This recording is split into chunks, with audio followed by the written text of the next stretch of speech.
அனைவருக்கும் என் அன்பு வணக்கம். பெரியாரினுடைய தொண்டராக, பகுத்தறிவாளராக, சமூக நீதிக்காக காலமெல்லாம் பாடுபட்டவராக இருந்த அறிஞர் ஆணைமுத்து அவர்கள் நினைவு நாள் ஏப்ரல் 6, 2021 ஏப்ரல் 6 அவர் தன்னுடைய வயது முதிர்வு காரணமாக இறந்து போய்விட்டார். ஆனால் அவருடைய வாழ்க்கை என்பது பொருள் உடையதாக, ஒரு மிகப்பெரிய பல்கலைக்கழகங்கள் ஆற்ற வேண்டிய பணியை ஆற்றிய ஒரு வாழ்க்கையாக இருந்திருக்கிறது என்பதை நாம் நினைவு கூற வேண்டும்.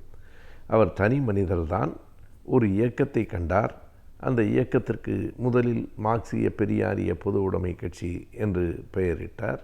அந்த இயக்கத்தை தொடர்ச்சியாக அவர் எடுத்து சென்றார். திராவிடர் கழகத்தில் பெரியார் இருக்கிற வரையில் அவர் இருந்தார். பிறகு விலகி வந்து தனியாக ஒரு கட்சி கண்டார். ஆனால் அவர் தனி மனிதராக ஆற்றிய பணிகளே மிக வியக்கத்தக்கவை. நம்மை எண்ணி பார்க்கவே முடியாத, கற்பனை செய்ய முடியாத அளவுக்கு பணிகளை அவர் செய்திருக்கிறார். குறிப்பாக ஒன்றை சொல்ல வேண்டும். ஐயா பெரியார் அவர்கள் இருக்கிற போதே பெரியாரின் சிந்தனைகள் என்று ஒரு பெரிய அளவில் 1000 பக்கங்களில் 3 தொகுதிகளை அவர் கொண்டு வந்தார், பெரியாரின் ஒப்புதலோடு.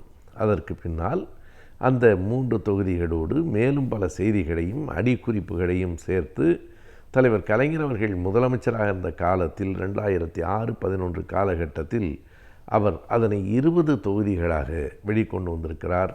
உண்மையை சொன்னால் ஒரு பல்கலைக்கழகம் செய்யக்கூடிய பணியை தனி மனிதராக அவர் செய்திருக்கிறார். இன்றைக்கும் தலைப்பு வாரியாக, ஆண்டு வாரியாக பெரியாரின் கருத்துக்களை அறிந்து கொள்வதற்கு அந்த நூல்கள் உதவுகின்றன. திராவிடர் கழகம் தொடர்ந்து பெரியாரினுடைய எழுத்துக்களை, பெரியார் களஞ்சியம் என்கிற பெயரிலும் பெரியாரினுடைய எழுத்துக்களையும் முழுமையாக வெளிக்கொண்டு வந்து கொண்டிருக்கிறார்கள். அதே போல் ஆணைமுத்து அவர்களும் இந்த பணியை செய்திருக்கிறார். இதனை தாண்டி ஆணைமுத்து அவர்கள் செய்த குறிப்பிடத்தக்க பணிகள் என்ன என்று கேட்டால், பெரியாரினுடைய நூற்றாண்டின் போது, அவருடைய நூற்றாண்டு வருகிற நேரத்தில் 1979 அந்த நேரத்தில் அவர் பீகாரில் 32 மாநிலங்களிலும் 32 நாள்கள் தொடர்ந்து பெரியார் நினைவு கூட்டங்களை அவர் நடத்தினார். அதுவே ஒரு பெரிய செய்தி. பீகாரில் போய் நடத்தினார். பொதுவாக ஐயா ஆணைமுத்து அவர்கள் திரும்ப திரும்ப எல்லோரிடத்திலையும் என்ன சொல்வார் என்றால், தமிழ்நாட்டில் மட்டுமே பேசிக்கொண்டிருக்காதீர்கள், பெரியாரை இந்தியா முழுவதும் கொண்டு போய் சேர்க்க வேண்டும் என்பதில் மிக கவனமாக இருந்தவர். ராம் மனோகர் லோகியாவை பின்பற்றி அங்கே இருக்கிற நண்பர்களோடும் அவர் தொடர்பில் இருந்தார். குறிப்பாக ராம் அவதேஷ் சிங் என்பவரோடு, அங்கே அவர் பீகார் மாநிலத்தை சார்ந்த மக்களவை உறுப்பினர், அவரோடு சேர்ந்து பல இயக்கங்களை அங்கே நடத்தினார். அவர் நடத்திய அந்த பொதுக்கூட்டங்களுக்கு, பெரியாரை பற்றிய கூட்டங்களுக்கு பாபு ஜெகஜீவன் ராம் போன்றவர்கள் வந்து கலந்து சென்றிருக்கிறார்கள்.